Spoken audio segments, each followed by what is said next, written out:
Buenas tardes, mi estimado Luis Velázquez. Él es periodista, es un destacado periodista, experto en temas de aquí de la Ciudad de México. Tiene ya muchos años cubriendo las ciudades, director de un portal importante aquí en la Ciudad de México, que es Capital CDMX. Luis, muy buenas tardes, qué gusto saludarte. Alejandro, el gusto es mío. Te iba a saludar en la NES, pero apenas lo estoy aprendiendo.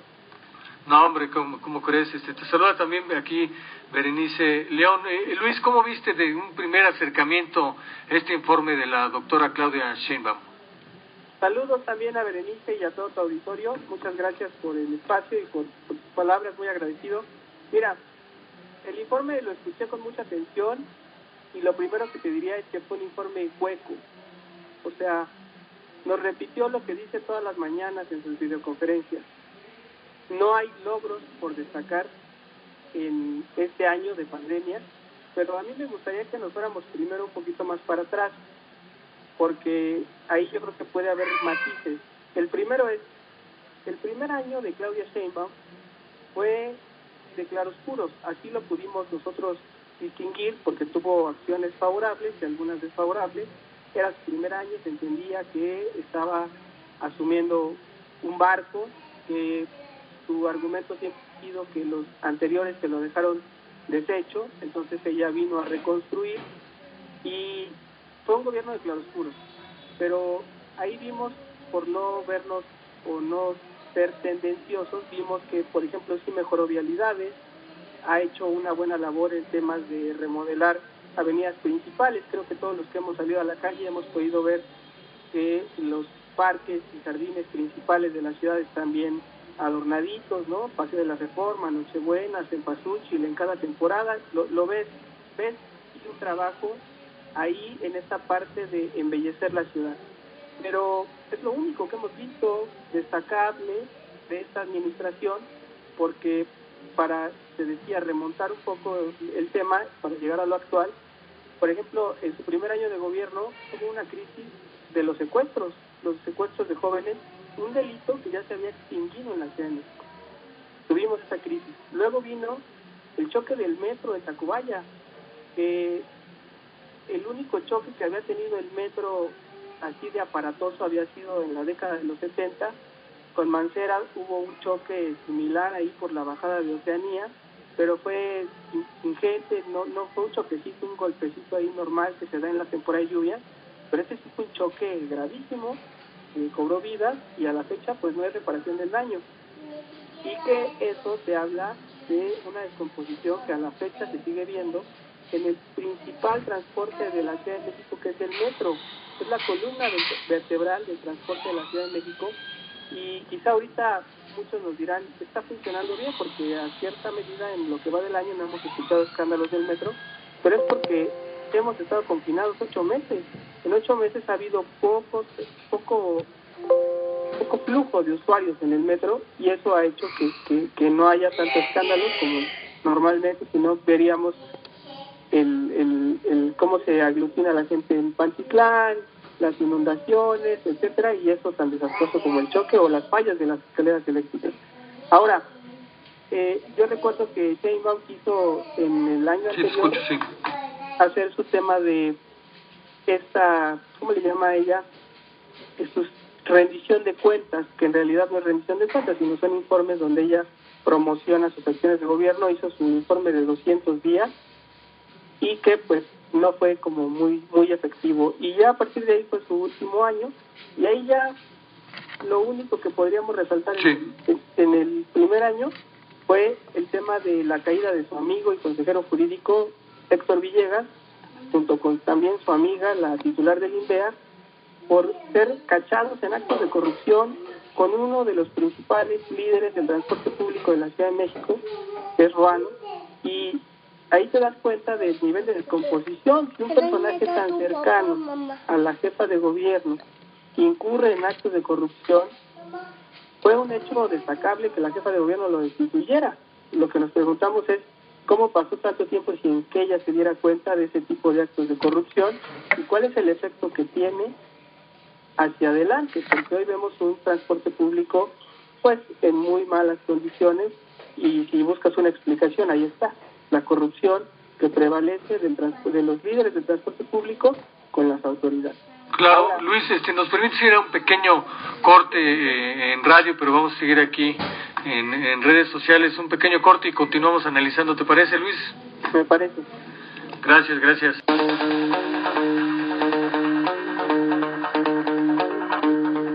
En CDMX Magazine Radio, aquí desde los estudios Churubusco, ABC 760 de amplitud modulada, sonido original. Estamos platicando con Luis Velázquez, él es periodista aquí de la Ciudad de México, experto en temas, por supuesto, de la capital. Luis, nos estabas comentando sobre el tema de corrupción y seguridad. También ahí había algo con el hoy secretario de Seguridad Pública, ¿no? Con García Harfuch, un antecedente que tiene que ver con el caso Ayotzinapa, ¿no? Así es, y antes de llegar a este antecedente, lo que yo te diría es el caso de Jesús Horta cae por un tema de enriquecimiento ilícito que se está investigando, y la pregunta es, ¿a poco la jefa de gobierno no lo sabía al momento de contratarlo? Y sucede lo mismo ahora que hablas de Omar García Harfuch, un personaje que tiene un antecedente o un expediente muy oscuro por temas que están vinculados a quien hoy está en la lupa. No podríamos decir que está siendo o que es literalmente una persona vinculada a la delincuencia organizada como García Luna, pero por lo menos está señalado por la justicia de Estados Unidos. En México le van a abrir un proceso y García Harfuch forma parte de esa estructura y tuvo un papel preponderante en el tema de Guerrero, en el caso de Ayotzinapa, que, para ponerlo también en contexto, es una de las promesas incumplidas del presidente de la República. O sea, él dice que ya cumplió 100 y que, pues, bueno, que tuvo 100, que ya cumplió 97, le restan 3, pero una de ellas es el caso Ayotzinapa. Y en el caso Ayotzinapa, una figura clave es la actuación de Omar García Harfuch, porque era el encargado de la Policía Federal en esa entidad. Y fue el mando que estuvo a cargo de la operación que resultó de la desaparición de 43 estudiantes.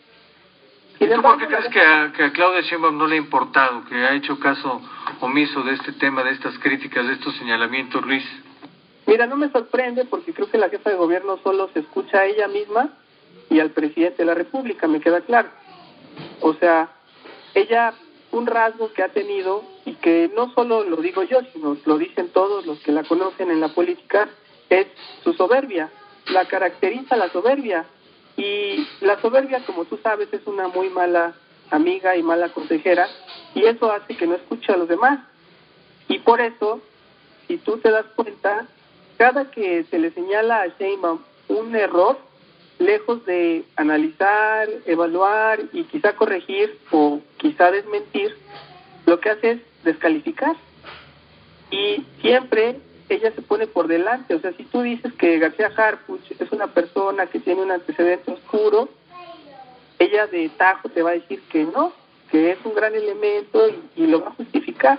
Y sucede lo mismo con cualquiera de su gabinete, por ejemplo, como con Pepe Merino, que es el titular de la agencia de digital, que hace unos meses tuvo un problema de que le hackearon. Imagínate lo grave que es que hackeen el sistema de información de la Ciudad de México con datos personales de los capitalinos, y cuando se le pregunta a la jefa de gobierno, oiga, ¿qué va a hacer? Porque además hay sanciones que están estipuladas en la ley, y dice, no, pues fue un pequeño error, un error humano, no pasó nada. O sea, no, ¿cómo? No puede ser que no pase nada cuando estamos hablando de datos personales y de una conducta que está tipificada en la ley como un delito, y no hay responsables, y la jefa de gobierno lo solapa.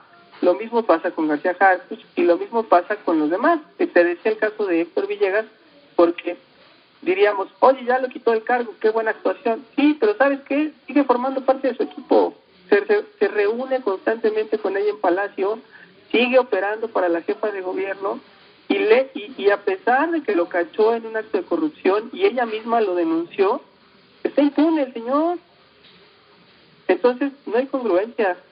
Una jefa de gobierno, si fuera congruente, tendría que aplicar la ley. Lo primero sería deshacerse de esos personajes que ella considera oscuros, o que tienen mala reputación, porque además, esto que tú comentabas de García Harfuch no es un asunto que estemos platicando tú y yo, está documentado. Anabel Hernández ha hecho muchas investigaciones sobre el tema del narcotráfico y ha documentado la participación de García Harfuch. Ahí en los temas le ha dado difusión, por ejemplo, un medio como Aristegui, que siempre se ha dicho que tiene una línea muy afín a quienes están hoy en el poder. Entonces, las señales son muy claras.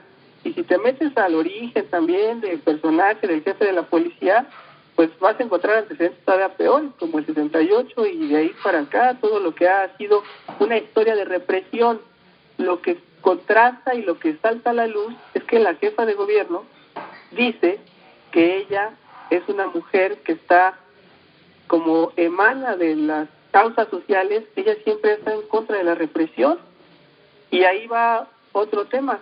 Ella dice que está en contra de la represión, pero reprime. Ella dice que es feminista, pero encapsula y somete y agrede a las feministas. Apenas ayer el Bloque Negro fue a tomar la Fiscalía Capitalina porque los están ya investigando para meterlos a la cárcel. Y dices, pues no hay... Y además, si recuerdas, también fue público porque lo hizo ella en una conferencia de prensa, salió ella a evidenciar a una mujer por supuestamente financiar a las feministas y le costó su trabajo a esa mujer y al final tuvo que salir 2 días después a ofrecer disculpas. Entonces, dice que es feminista, pero en los hechos mantiene la impunidad en tema de feminicidios en la Ciudad de México, que ese es el origen de las protestas tan violentas que tenemos y que a todos nos disgustan, porque a nadie nos gusta ver que vandalicen la ciudad, pero también entendemos a las feministas enojadas cuando vemos esos actos de impunidad, y hoy resulta que están investigando más a las feministas que a los agresores.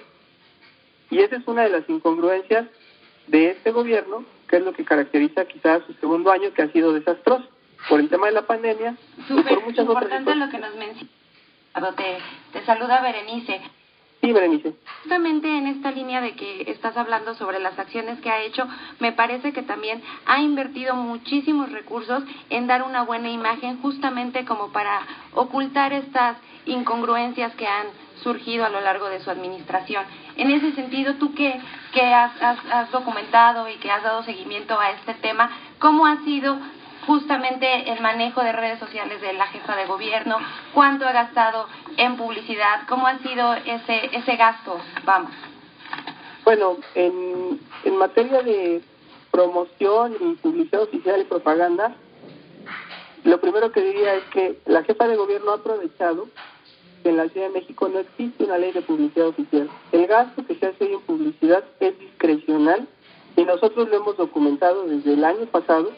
El año pasado nosotros, por solicitud de transparencia, tuvimos el dato de que habían gastado un poco más de 100 millones de pesos. Eso nos dijeron por transparencia.